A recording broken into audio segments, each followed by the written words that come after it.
Hello, viewers, and welcome to the latest episode of the GI Huddle. Today, we've got an affiliate perspective. I'm with Will Armitage, co-founder of BestOdds. Will, how are you? Good morning, sir. Pretty good.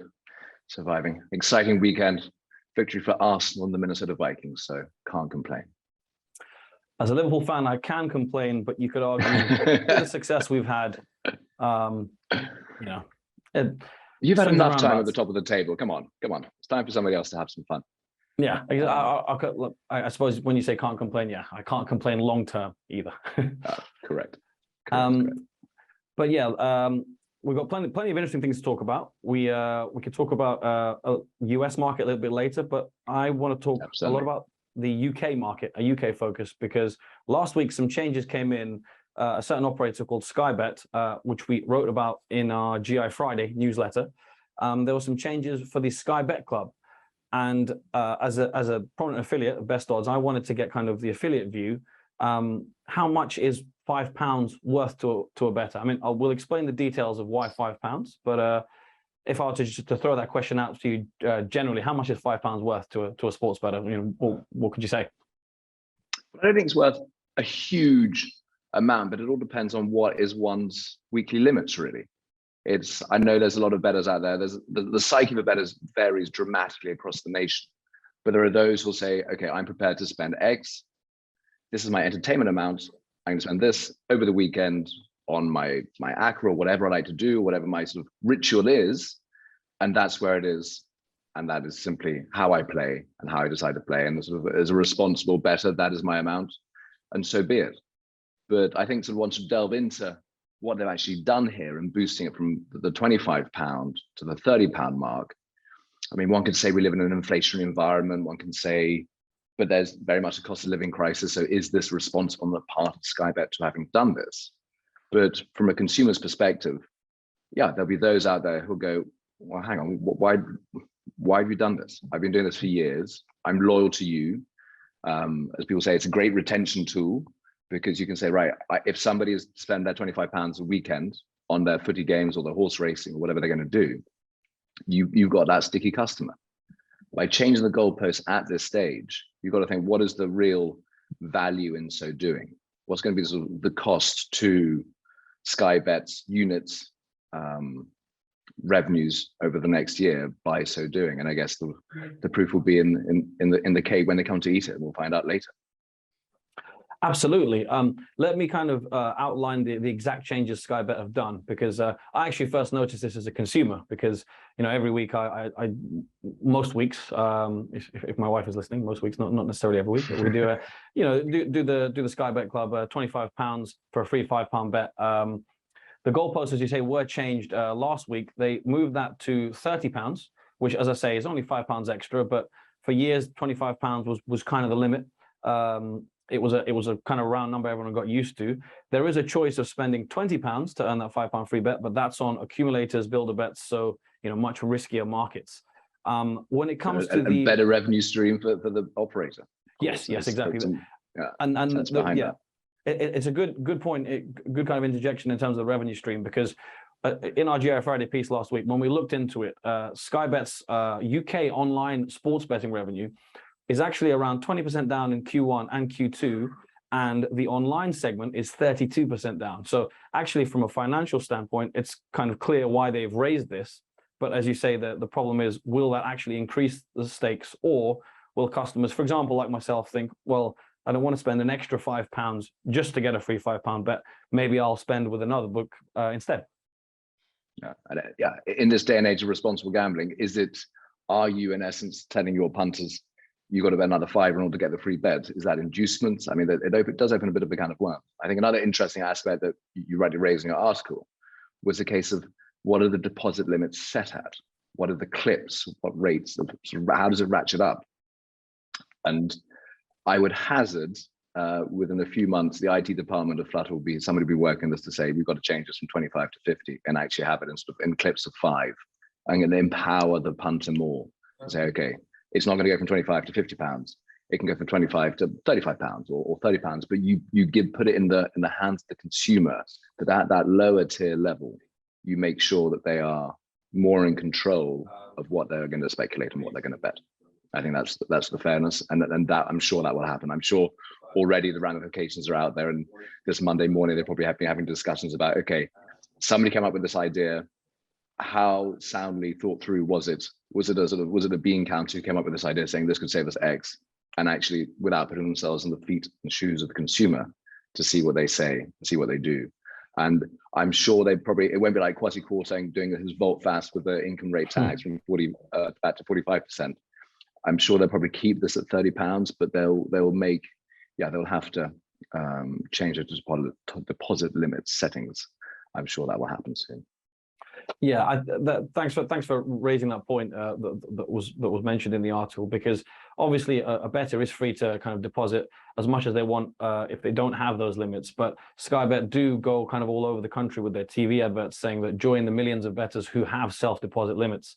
And the key thing is it does go up in 25.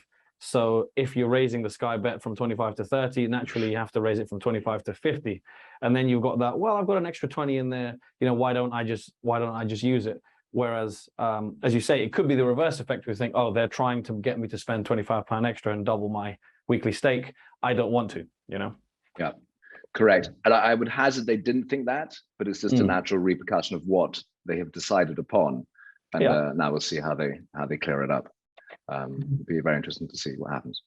So if we were to look at the UK market in general, obviously Bet365, you have this giant that, as you say, unless you're a particularly successful bettor, you can sort of have fun on that site and stake without any repercussions, shall we say? But for example, Sky Bet is a good example. I think billed as the #1 app on the market.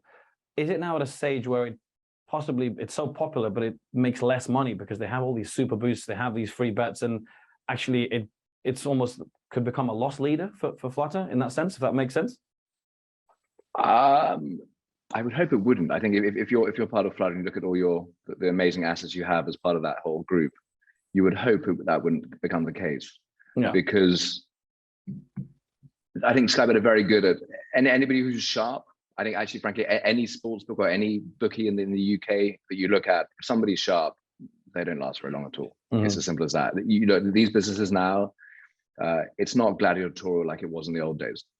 These are very well-run businesses with intelligent people at the helm, although sometimes may not listen to the customers, but they have to report to their shareholders, and they go finding the best means in order to have the revenues to be able to pay the dividends and to pay all their shareholders accordingly. So no, I think we'll see interesting times, but I think they're all pretty similar in that regard. And I would doubt we'll see Sky Bet ever as a loss leader. I think it's too big a brand. It's got the great sonority of being part of Sky, or deemed to be. And so there's a loyal, sticky audience. And no matter what we discussed earlier in terms of the Bet Club going from 25 to 30, there's still a hell of a lot of people who'll be loyal to it. And I think they'll keep the revenues kept flying in. So Will, I think you're spot on to say loss leader is a bit strong of a word, because whereas revenue's down, it'll still be quite high for Sky Bet. When it comes to the Sky Bet Club, then let's say in 6 months or so, do you think maybe we will look back, and affiliates might look back and see that punters are just still depositing that extra £5 and they kind of got away with raising it, and I would hazard yes. I'm sure those deposit limit settings will be changed. And they will facilitate that and just sort of eke out that extra fiver. Because it's human nature, isn't it? If you can see that tantalizing offer of a free gift and you've just got to do an extra £5 to get that fiver back, I think, people would likely do it.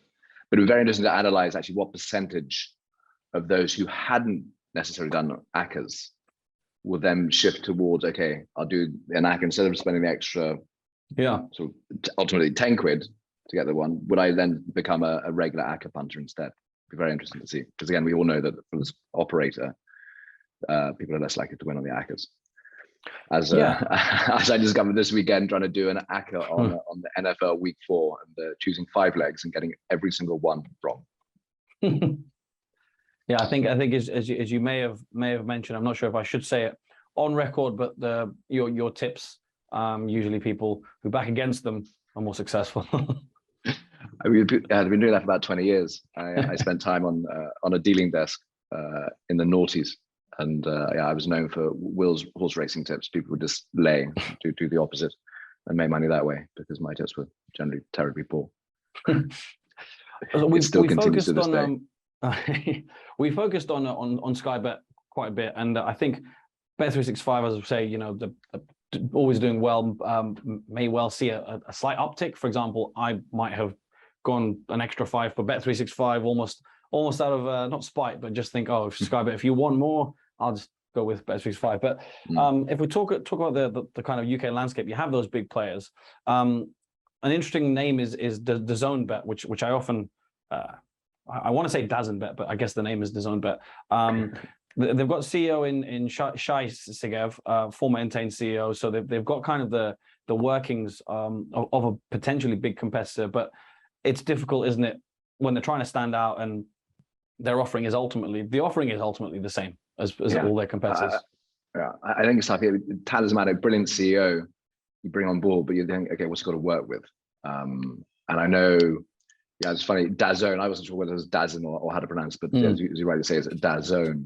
And they're making, there's a lot of money gone into be creating the brand out there. And one understands the rationale that you look at the success of Sky Bet back over the last 20 years by dint of the fact that so many people were subscribers in this day and age where people have sort of multiple subscriptions, whether it's Netflix or another OTT provider, of which now DAZN is one of them. For sports, they're clearly hoping that they can cross-sell to their audience, and we're very interested to see what happens. As I said, they've got a great CEO with copious experience and brains and nous to make it happen. But yeah, as you mentioned, how does one differentiate? What is going to be the wow factor there? And I guess we'll wait and see.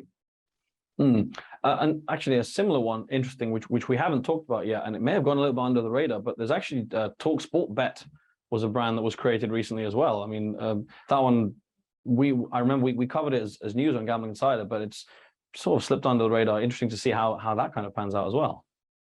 Yeah, tough one to make.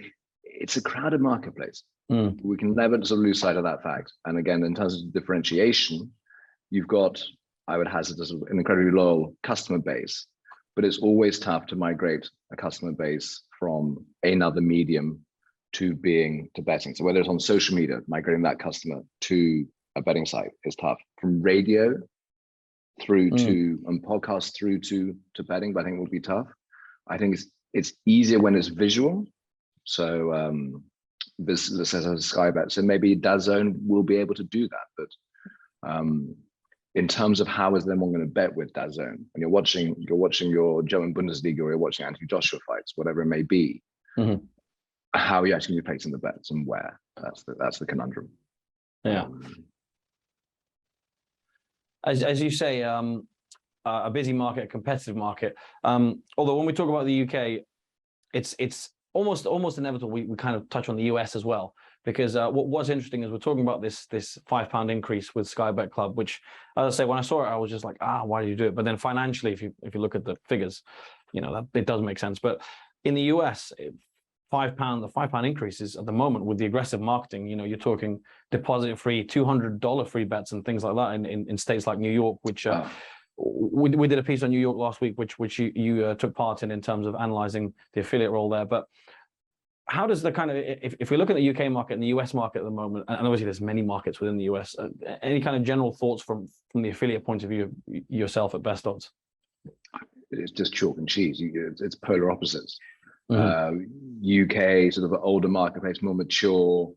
The data's out there in terms of sort of LTV of customers and how you attract them. Whereas the US landscape, even though you've still got a lot of companies there who have to report to the shareholders, and sort of therefore their sort of academy figures have got to be good. Yeah, that explains why you're prepared to offer some of these account opening bonuses that are truly eye-watering. Although what's interesting to note actually is in terms of this time last year, some of the figures banded around were in the 4 figures. There's very few doing that now. Yeah, and I think you're seeing a shift in terms of the US. I think we've probably passed the phase of true sort of, I don't know if I use the phrase lunacy, but truly eye-popping figures in terms of account opening offers. And I think that there's more prudence in the market. I think in terms of the quality and the quantity of what's on offer is reduced certainly this year compared to last year. So I think sort of a bit of sense has come to the market, because if you're a mid-tier operator trying to sort of throw around those free opening account opening offers, it's not how you do business. You can't. There's no long-term business in that. And I think it's still in its infancy comparatively. I mean, people say it's in sort of bottom of the first quarter or top of the second quarter. There's still a long way to go. Many states haven't yet regulated and legalized. And it'd be interesting when you have some of the, if and when you see the likes of Florida, Texas, or California sign off on it, what will the offers be like there? And also, what will the tax rate be as well? Because that's one of the other discussion points. There's the high tax rate in New York of 51%. Yeah, tax point is an important point, because I was gonna ask, from what you've seen, this more practical approach, is that simply a business case in that there was just too much being spent on bonuses, or is it a little bit about I guess it's definitely yes to that first one, but how much of an influence are regulators having, and maybe just general kind of responsible gambling commentators as well, who kind of say, what are you doing with those kind of numbers? Yeah, I think there's, you hit the nail on the head. I think it was a case of all 4 points, and probably more as well. I think there's, you can see the template for what's happened over the last sort of 2 decades in the UK and Australia. And I think, the US, things happen quickly there. They're pretty efficient at what they do for the most part. And when you look at this market, you're seeing what's happening and the evolution of it. Yeah, there's lots of parties and lobbyists at play. All across the states, very much. Yeah. So I guess a final kind of subtopic we could talk about, which is US. It's not quite in the UK yet, but you never know. I know you have some opinions on microbetting, which is, if you don't mind me saying a phrase someone else used, kind of the TikTokification. I said that much cleaner off camera of sports betting, and that's kind of Jake Paul getting involved with Simple Bet. I mean, I don't know if you maybe want to kind of talk us through what the trend actually is, but I know, like you said, I know you have some views on it as well.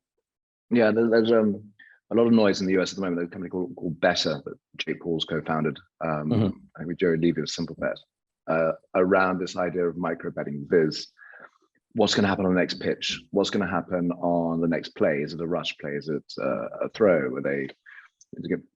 Whatever it can be, there's all manner of options available to a punter, given the stop-start nature of some of these US sports. And it's funny, way back in the day, we were one of the first companies to do what's called binary options, which is where you do a binary bet on the sort of percentage probability of, say, the FTSE being up or down at the end of the day. So when we first started, it was a bet that took, the duration was UK time 8 a.m. to 4:30 p.m. That was the duration of the bet. It took about 5-6 years before this product became commoditized, and you could then have 1-minute binaries. And I think when you're having people be able to do it at 1 minute, you have you get better fatigue. And I think also, if you're looking at these markets, what is the vig? What is the juice? What is the rake? What is the margin from a bettor's perspective on these products? And how much are the books taking for these what are very binary events? Is it a pitch? Is it going to be a run play or a pass play? It's very binary. And I think with these, as a consumer, one can get fatigued very quickly. And it would be very interesting how it plays out, as to whether or not the American market, American sports are suited to it, and that you'll see people go, okay, I'm doing this for one game. This is great fun. This is novelty. 5 games in, people thinking, oh, hang on, I'm a bit fatigued at this. Hang on, I can't do this. Sort of, the game lasts 3-4 hours. And can one really concentrate that long over the course of the game? I think what could be interesting is potentially when you're seeing, okay, there's a penalty kick. Is he going to score or not? I think that's an area where there's less likelihood to be fatigued. So I think but we'll see. It'll be really interesting to see how it pans out. And then, of course, there's a latency issue. I mean, people get very excited about, oh, look, we can imagine this on basketball. What's going to be the next? Hang on. You've got sort of 35-second latency of watching the screen to actually what's happening in the stadium. You probably had about 3 scores in that time. It's not going to work. So I'm more pessimistic than others, certainly. I just being a bit sort of grey-haired and older than a lot of people in this space, and having sort of made the comparisons with the online trading sphere. I think it's interesting. It'll be very interesting to see how it plays out, put it that way. Yeah, I think those two are very interesting counterpoints, very good counterpoints. I mean, the latency issue, yeah, because just the technology in the first place has to be just so much. The demands on it are so much higher if you're talking about kind of every 5-10 seconds. And as you say, the better fatigue. These are probably reasons that the proponents of microbetting will almost use the exact same reasons but flip them and say, oh, you can bet as much as you want. But as you say, if you're, how do you study form for these things? And sometimes people do just want to sit down, watch their team. Even the US maybe place $50 on their home team. Do they care if they have this many throw-ins and sorry, not throw-ins, that's the wrong sport, but yeah, you get my drift. Yeah. No, I guess yeah. We'll see what happens as the market evolves. We'll be certainly watching it very closely to see whether the hype and excitement is justified. Yeah, absolutely. Yeah, but Will, thanks very much for your time. As I say, I'm still Sky Bet Club. It's still topical. Let's see how that pans out. But good to talk to you about both sides of the Atlantic Ocean, and yeah, plenty to watch out for. Indeed. No, lovely to chat as always, and have a good week ahead. Thanks very much, and yourself. That's it. Cheers.